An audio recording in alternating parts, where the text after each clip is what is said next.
Losing weight permanently means, above all else, knowing yourself, recognizing and avoiding psychological and situational traps that can defeat the most determined dieter. To get thin and stay thin involves much more than eating less or counting calories, a misconception many overweight people unfortunately believe. It means changing the habits that made you fat in the first place and that are presently keeping you fat. After many years of extensive research, psychologists have now found the foolproof answer to changing your bad eating habits into healthy new ones. A series of ingenious techniques will be revealed to you in the next 21 days, which will enable you to set up your own personalized, permanent weight control program. This revolutionary Slim Forever program is divided into 3 comprehensive learning lessons, which are not designed to be swallowed whole at one sitting. To derive the best results from the program, it is essential that you listen to one lesson daily for an entire week before proceeding on to the next, and then, of utmost importance, you must carry through with all the assignments and complete the necessary worksheets in your personal workbook. At the end of 3 weeks, you will have learned all the steps to help you succeed at achieving a new lifestyle in which you will be fat-free forever. Before beginning any weight loss program, it's always a good policy to consult your personal physician.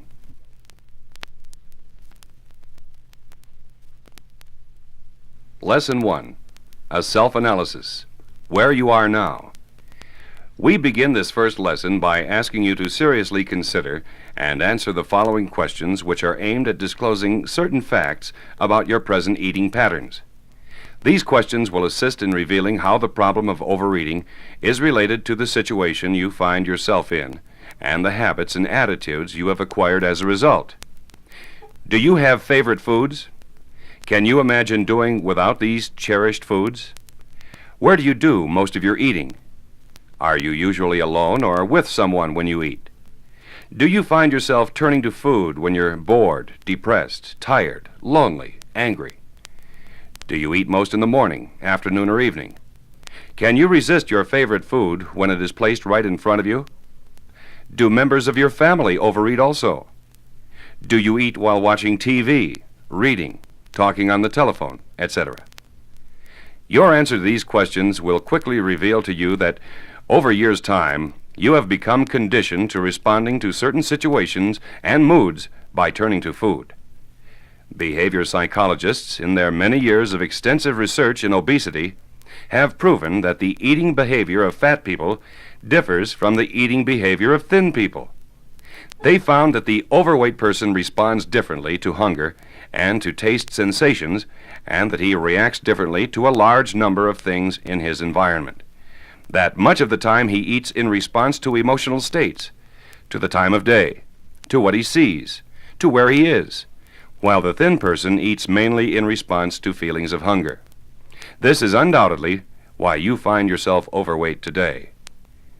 In the Slim Forever program, we believe that if you learned bad behavior, you can also learn new, positive behaviors that will make and keep you thin. The 3 weeks of this learning program start with you as you are right now and take you step by step and day by day through the solutions to your eating problems. These problems are in the here and now, and they have to be coped with as they presently exist. Therefore, before you can begin to change or gain control over your bad eating habits, you must first identify and be fully aware that they exist. Your behavior must be analyzed so that the harmful actions can be eliminated and replaced by desirable, healthy habits. In this week's assignment, we will start your growth of awareness by taking a close look at your present eating behavior. You will be requested to keep a daily eating diary for a full week. It takes at least this much time to determine if you have an eating pattern. It is important that you carefully and consistently keep the diary.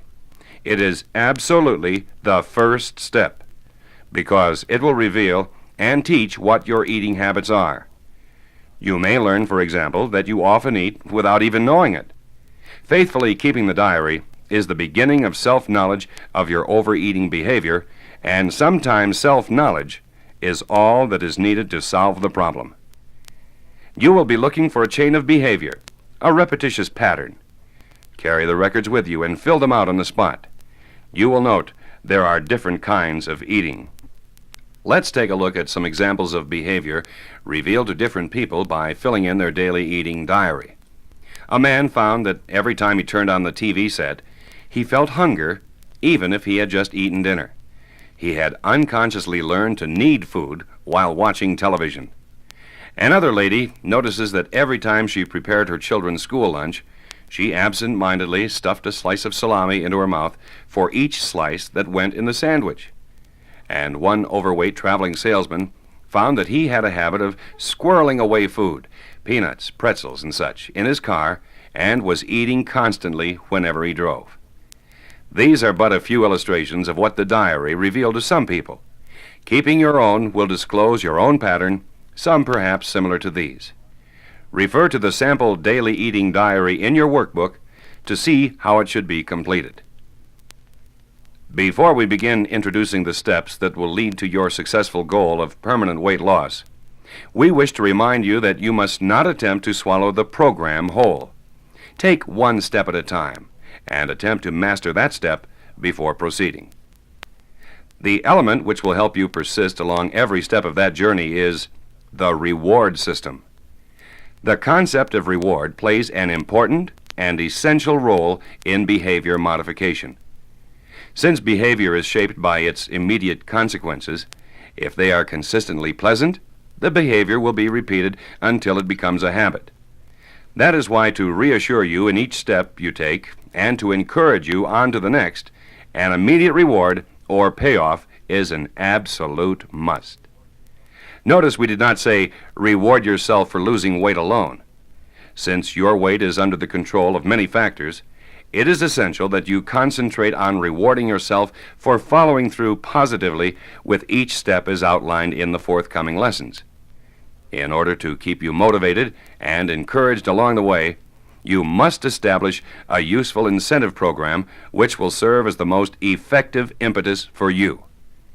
Here is a list of reward systems which have proven very successful for many slim forever weight losers. Your spouse is the key person.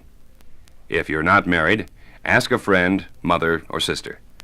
It is very important that you have someone, or your entire family if possible, help you by asking them to tell you when you succeed. Your spouse must always show his or her approval for what you are doing right and never nag when you slip. Remember, reward is far more important than punishment. You need plenty of praise, and providing it comes from the people around you at the right time, and for doing the right thing, it can only help. Set short and long-term goals for yourself and get paid off when they are met. A quick dividend might be this. If you skip the coffee and donut break in the morning, then take time after lunch for a leisurely bath or get into that good book you've been meaning to read. For an extended contract, you might drop a quarter in a special piggy bank you've set up for every time you control a bad habit. At the end of the month, your prize should be something you really desire, such as a hair set and manicure, or a new shirt you've had your eyes on for some time, or take in that movie you wanted to see. As another extended contract, you might put away $1 for each pound you drop. But remember, take $1 back whenever you gain, and then donate the money to a worthy charity or perhaps to some hungry children. Dramatize your progress. When you've lost 5 pounds, fill an empty sack with 5 pounds of sand. Add to it as you continue to lose. Hoist it from time to time. Remind yourself that's the heavy weight you used to carry around every minute of the day. To further motivate you on your program to lose weight, we suggest that you use some visual aids. For example, get yourself a picture of a slim, attractive individual, someone you would like to look like. Write your desired weight on a card, and on another, write your personal reasons for wanting to lose weight. Do some daydreaming. For example, imagine yourself slim in that new bathing suit, the new social life you will have, or anything you can think of or use as a visual aid that will motivate you. These visual aids should be placed where you can see them frequently as a constant reminder of your goal. However, whatever reward system you select for yourself, remember to never, never reward yourself with food. I want to mention a note of caution. Despite all the ingenious reward systems you can devise, there will be moments of despair. In your weekly weighing-in time, you may find you've gained a pound. Don't condemn yourself as a failure. All or nothing thinking is dangerous for the overweight person. If you are the all or nothing type, you may do better by teaming up with others. Consider a buddy system with a friend who has the same problem. Work out a system of sending encouraging waves to each other at specific starvation hours, like 4 o'clock in the afternoon, 11 o'clock at night. As partners, share useful tips, keep checks of each other, and most important, compliment each other every step along the way. Here are the assignments you are to complete throughout this first week. 1. You are to observe yourself by keeping the daily eating diary for the entire week. You are to note everything you eat in the manner shown in the sample diary in your workbook. 2. Decide on a reward system that you know will work best for you. Write it out, place it where you can see it frequently, and stick to it. 3. This week, set your ideal weight goal and begin keeping your weight loss graph in the workbook. Be realistic when setting your goal. Your best weight will depend on your individual framework. Whatever it is, it should be the one at which you look and feel your best. Begin by marking on the graph what you weigh now. Then weigh yourself only once a week, at the same time and on the same scale, because weight tends to fluctuate from day to day. Too frequent weigh-ins may be discouraging. 4. Be sure to listen daily to this lesson in order to increase your understanding, reinforce the major points of the program, and thereby speed you on to your goal. While you're listening to each program, make any personal notations on the worksheets provided in your workbook. Here are your goals for the week. In this section, we will list the goals you are to strive for each week. These goals will be expressed in a very personal and positive manner. You are to repeat them to yourself many times during the week. If you wish, you may rephrase them to fit your situation more personally. However, remember to always be positive. Now turn to the Lesson 1 Goals page in your workbook and read them aloud together with me. I will meticulously write down everything I eat this week, including snacks, in my daily eating diary. I will observe myself carefully to see where my greatest eating problems lie. I want to lose weight, and I will become slim. And finally, repeat this positive goal motto to yourself often and with conviction. I will reach my goals and become slim. Lesson 2. Study carefully the results of keeping last week's diary. This is a self-analysis of your observations. You are looking for your own chain of behavior, a pattern. This pattern will indicate to you your greatest eating habit problems, and this is the first step in beginning to control those bad habits. You will be amazed at what the diary will teach you. I repeat, sometimes self-knowledge is all you need to solve your eating problem. We have found, for example, that sometimes merely having to write down the embarrassing fact that you downed half a box of crackers or cookies while talking on the phone helps to put on the brakes. In this week's lesson, we will provide you the guidance you will need in learning to gain control of your overeating habits. We begin first by discussing how to solve problems that may arise before you arrive at the table. Step 1 is how to go food shopping. Here's how you must approach the buying situation. Make a list before you leave home and shop from the list. Shop only after you have eaten. The hungry shopper always tends to buy more. Carry only the amount of money you expect to need. This will help prevent impulse buying. By sticking to these simple rules, you are putting yourself in control of that situation and thus will help break down those conditioned bad habits. Step 2.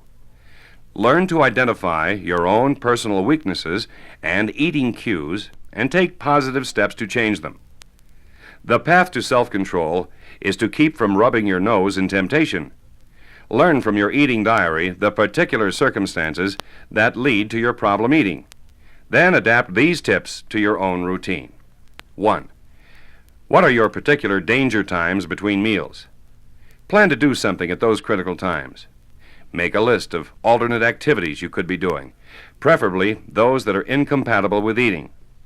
If, for example, your diary shows you that 4 o'clock seems to be time for raiding the refrigerator, then plan on getting out of the house on whatever pretext at 3:45 until you are broken of the habit. If you work and you find 1 hour is too long for lunch, plan on doing some shopping, going on an errand, or perhaps plan on eating your lunch at your desk. 2. Don't let your feelings rule your eating. Keep from being bored, which is a typical food cue, by developing a hobby, taking a course, visiting a friend, signing up for some volunteer work. Learn to identify your own psychological low points. When you feel lonely, phone a friend and ask her to come for a visit. Join the public library and go there often. You can't eat there, and you're certainly not alone. 3. Do you eat the leftover food on the plates of the other members of your family? If this is one of your problems, immediately after the meal is finished, clean the remaining food directly into the garbage bag. 4. Try to eliminate your role as a family food dispenser as much as possible. If a member of the family desires a snack, then ask them please to get it themselves. If the little ones want some cookies and you can't resist having some either, then try serving them raw fruit and vegetables, nuts, or natural cereal instead. By the way, it'll be much better for them anyway. 5. Does the very sight of food make you want to eat? Remove all food from every room of the house except the kitchen. If, when you're hungry, you have to get up and walk to it, it will make you aware of what you're up to and give you some added time to change your mind. These are just a few of the weaknesses you may have, and just a small number of suggestions for their solution. But as you learn to identify your problems in time, your own situation will dictate what should be done to solve them effectively. Learn first to recognize the situation and then immediately act to bring it under control. By following this procedure over and over again, you will eventually gain control over all your bad habits. Step 3 is setting up the proper situation for eating. 1. Eat in one room only, all meals and snacks included. 2. Eat in only one place in that room. 3. Eating must be an isolated activity in one specific place. Do not pair eating with any other activity. No more reading or watching TV while munching, and no more eating in the bedroom or living room. Carrying through with this procedure consistently is going to strip away some of the external cues to eating. For example, if you habitually read while you eat, you're likely to eat while you read. Opening a book has become an instant signal for you to eat. By making eating an isolated activity, you will be replacing that bad habit with a healthy new one.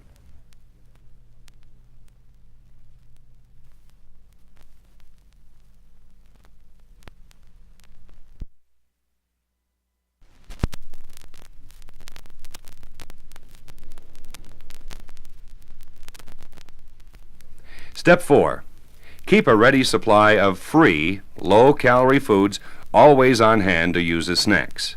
Learn to snack properly. Not just overweight persons get the urge to snack. Everyone does sometimes. However, if you are a problem eater, chances are it's probably the snacks, not the meals, that do you in.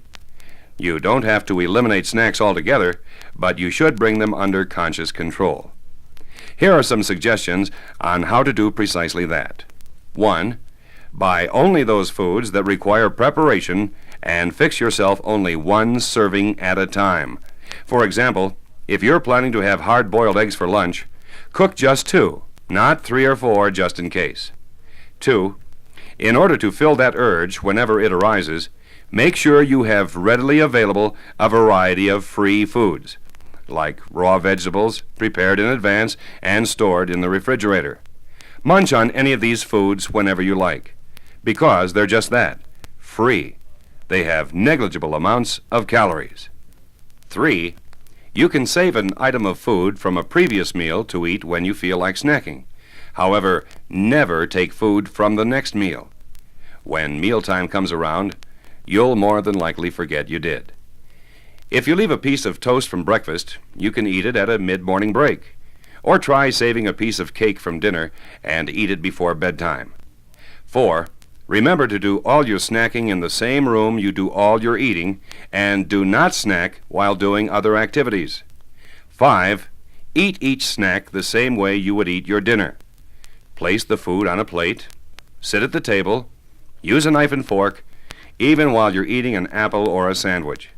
This procedure will tend to slow you down and therefore give you more time to decide not to eat at all or perhaps any of it. Again, showing yourself that you are in control of the situation. 6. Remember that snacking is a part of your total food plan. It's not an extra or reward for good eating habits. Never, never reward yourself with food. That's probably how your problem started in the beginning. Step 5. Get your family or friends to help you curb your eating. Explain to your husband, wife, friends, older children, roommates, and co-workers that you are trying to change the way you eat, and that you would appreciate them telling you, at the right time and in the right manner, whenever they see you stop eating. Losing weight is not an easy task, and plenty of praise from others, not punishment, will do you a lot of good. Their encouragement will act as quite an incentive for you. It is far more important for them to tell you when you do not eat than it is for them to tell you you're eating too much. The better they understand why and how you are dieting, the more help they can give you. Also, they should try not to put temptation in your path. Each step presented in the Slim Forever program offers a solution to a single aspect of behavior that makes you overweight. By tackling and mastering one small facet of behavior, you will learn that you can control the way you eat. Each step mastered will lead to more success.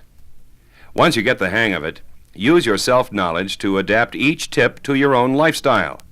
Individualize it and set up your own personalized weight control program. Here are this week's assignments. 1. Start to apply the 5 steps learned in this lesson. At the end of the week, weigh yourself. By this time, your new eating habits should have taken effect, and you should see a weight loss. You should strive to lose only 1 or 2 pounds each week. 1 pound that stays off is better than 3 pounds that come back. Slow weight loss, together with the development of new habits, is far more desirable than heavy, rapid weight loss, which inevitably and ultimately leads to rapid weight gain, the yo-yo syndrome that you're familiar with. 2. It may be advantageous for you to keep the daily eating diary for another week. With continual observation of the diary, you will become increasingly aware of your critical periods of temptation. And thirdly, complete the personal note sheet in your workbook and carry out all your plans. Turn to the Lesson 2 Goals page and repeat with me your goals for the week. I am becoming fully aware of my eating patterns, and I will continue to bring them under my control. I will be conscious of my weak low periods, and I will take steps to plan some activity to control or overcome them without resorting to eating. I will steer clear of food which I know is fattening. I will eat all my meals and snacks in the dining room, and I will become used to eating in this one room. I will not eat while doing any other activity. Repeat your goal motto often and with conviction. I will reach my goals and become slim.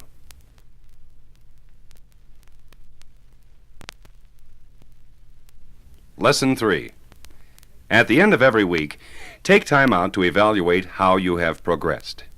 What has your personal notes worksheet shown you? As you progress week by week in better analyzing your eating behavior, you will form a much clearer picture of exactly where and how you can apply each step of the program. Last week, we discussed what situations you might need to change before arriving at the table.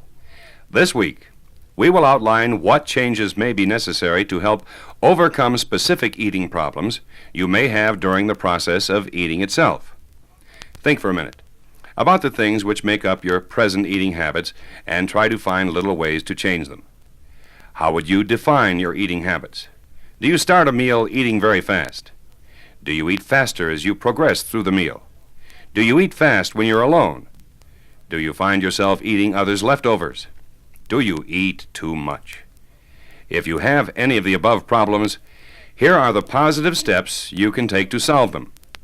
The series of mealtime exercises that follow are directed at weakening your bad habits that lead to excess eating and strengthening new habits that lead to control. Make these your new mealtime rules, taking special note of the ones which particularly apply to you in your workbook. As a constant reminder, you may wish to post them in your designated eating room. From now on, your new motto will be eat less and enjoy it more. Rule 1. Are you usually very hungry at the start of a meal? Then try eating low-calorie, slow-down foods first, or drinking slow-down liquids like water, coffee, tea, bouillon, half an hour before the meal. These will help dull your appetite so that you do not start out racing through your meal. Rule 2. Slow down your eating. After your first 2 mouthfuls, put down your fork and wait 2 minutes. Stop at least 5 times during the meal and take small mouthfuls. The pauses will demonstrate your self-control. Learning to eat slowly is the most important new habit for the overeater. Rule 3. Try extending the duration of each meal by some reasonable time. This will allow hunger and satiety to work for you. It takes 20 minutes from the start of a meal for the stomach to signal feelings of fullness to the brain. Try stretching your meal to last half an hour or more, and when your stomach says it's full, stop eating. Rule 4.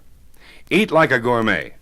Take 1 small bite of food in your mouth and put down your knife and fork while you savor its taste, texture, and smell. Rule 5. Chew every bite thoroughly. Be aware of every bite you put in your mouth. There's a wise old saying, chew twice as long, get twice the pleasure, eat half the quantity. It's a good one to follow and make your own. Rule 6. Learn to relax over your meal and snacks. Make a point of being the last one through every course of the meal. Rule 7. You must leave over some fraction of food. Your new signal to stop eating is when there is still food on your plate, even if it's only 2 crackers. Don't be a member of the Clean Plate Club. Rule 8. Try not to eat alone as much as possible. If your family or friends know you are losing weight, this will provide an implicit social break.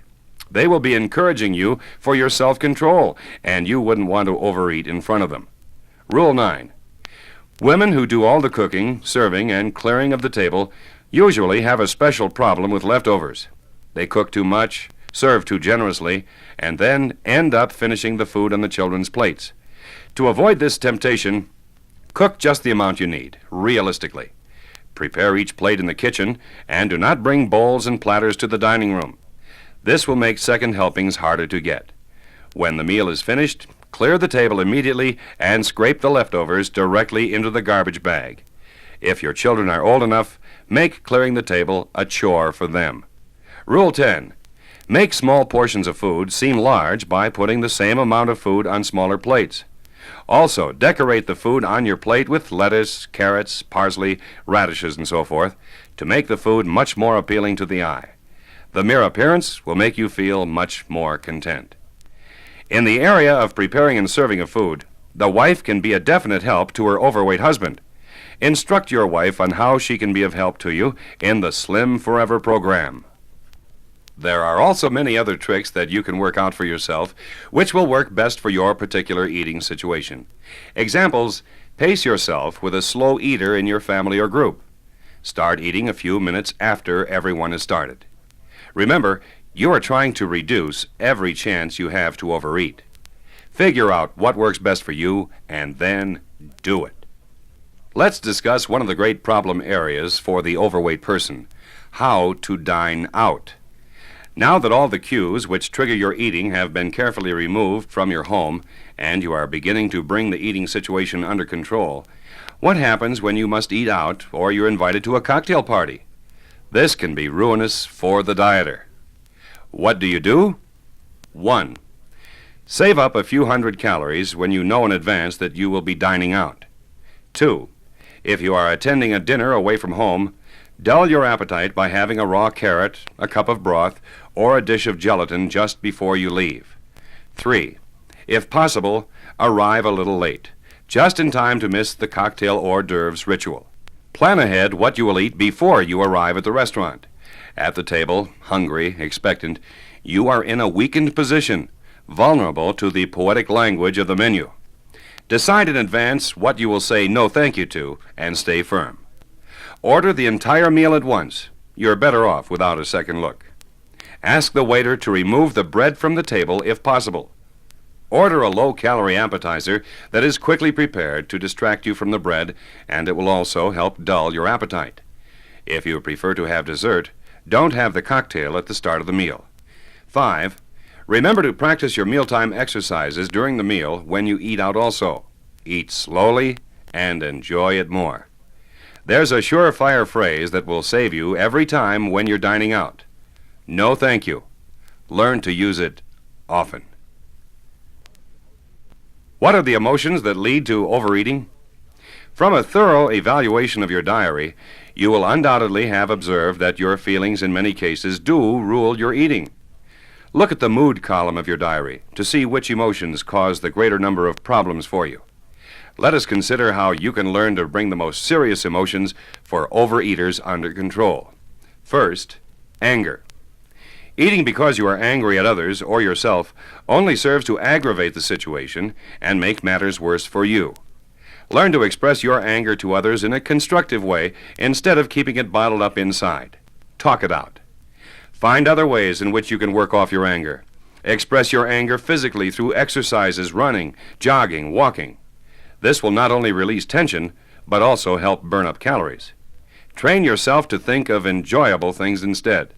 Change your attention to activities you enjoy. Fatigue.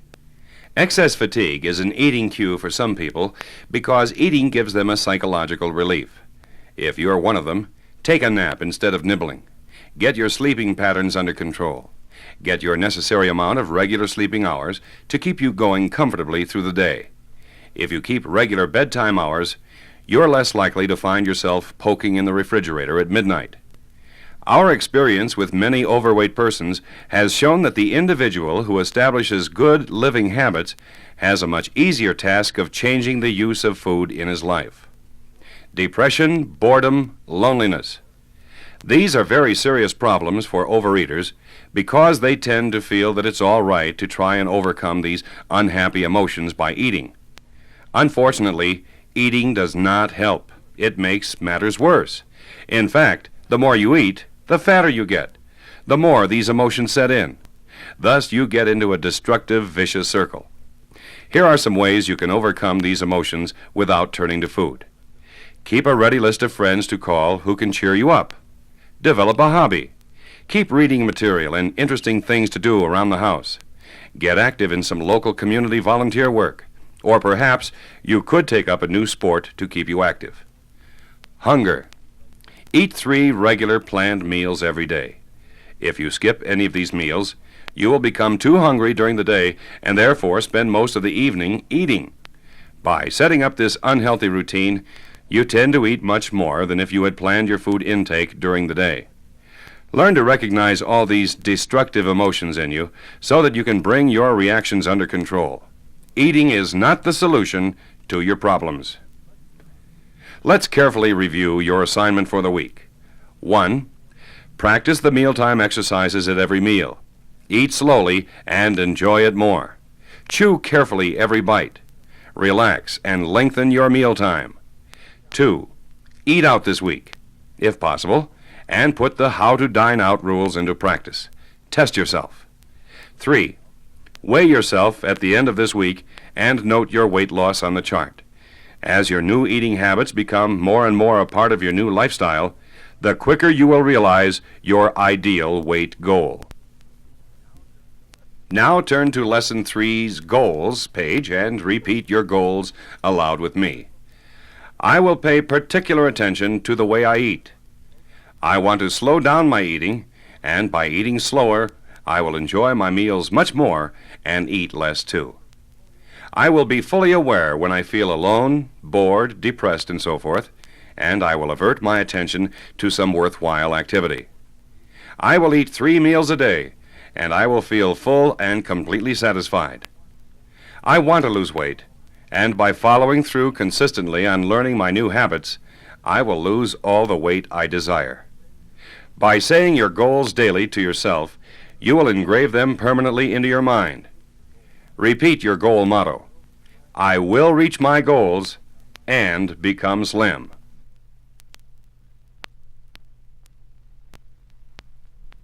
Now you have the step-by-step plan of action before you, necessary to succeed at losing weight for life.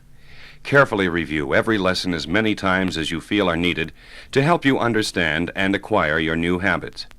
Do each of the things you were asked to do, and finally, use Slim Forever as the guide for your lifetime weight maintenance. With practice and time, this program will eventually become habitual to you. It will feel natural and become a part of you. And it is at that very point that you will have gained the power to maintain your ideal weight forever. Give these steps time to take hold. Be patient, but persevere. Be happy losing weight slowly, but consistently. Remember that the bad habits you build up and reinforced over many years are not easily erased overnight. Nor can the new habits learned in the Slim Forever program be implanted in a day. It all takes time, but it will happen. As you approach your ideal weight goal, let a new, more enjoyable world open up to you. Reward the new you with a richer, fuller kind of lifestyle in which you will be slim forever.